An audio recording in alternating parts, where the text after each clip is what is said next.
आध्यात्मिक ज्ञान किसी भी संत महंत पंथ के पास नहीं है, किसी भी आचार्य शंकराचार्य मंडलेश्वर महर्षि के पास नहीं है। वो यथार्थ ज्ञान तत्व ज्ञान पूर्ण परमात्मा सत्य पुरुष ने स्वयं आकर ही यहाँ पर बताया है। वेदों में उस परमात्मा की महिमा वर्णित है कि वो परमात्मा सतलोक से चलकर आते, एक कवि की भूमिका करते हैं और अच्छी आत्माओं को मिलते हैं। वो सतलोक में रहते हैं, वहां उनका ऐसा ही शरीर है जैसा आपका है, लेकिन उस परमात्मा का वहां शरीर 5 तत्वों से बने हुए पुतला नहीं है, 5 तत्वों से बना हुआ नहीं है।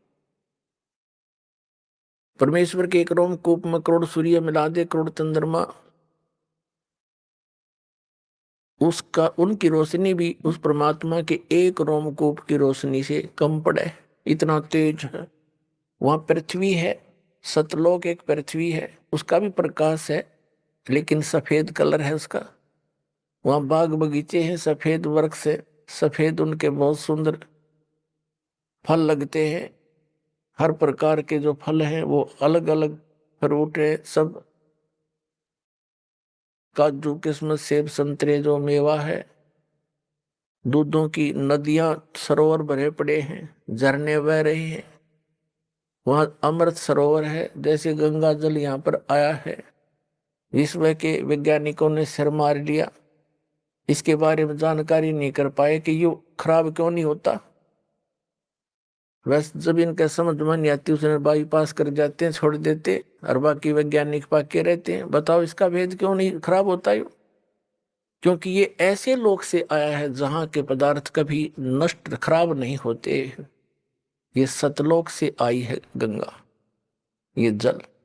ये एग्जाम्पल दिया परमात्मा ने कि मेरे लोक में बच्चों जहां तुम रहा करते ऐसे पदार्थ हैं जो कभी खराब नहीं होते, व्यर्थ नहीं होते। तो वही परमात्मा स्वयं आकर के यहाँ ज्ञान देता है।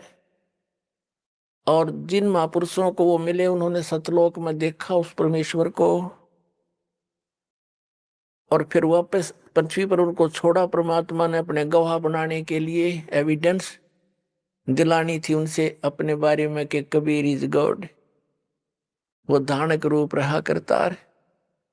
तो किन किन को मिले? आदरणीय धर्मदास साहिब जी बांधोगढ़ वाले को, आदरणीय मुल्कदास साहिब जी, आदरणीय नानक साहिब जी को, आदरणीय दादू साहिब जी को, आदरणीय गरीबदास साहिब जी गांव छुड़ानी जिला जद्दर वाले को, आदरणीय घीसा दास जी गांव खेखड़ा जिला मेरठ उत्तर प्रदेश वाले। इनको वो परमात्मा सीधे आकर मिले।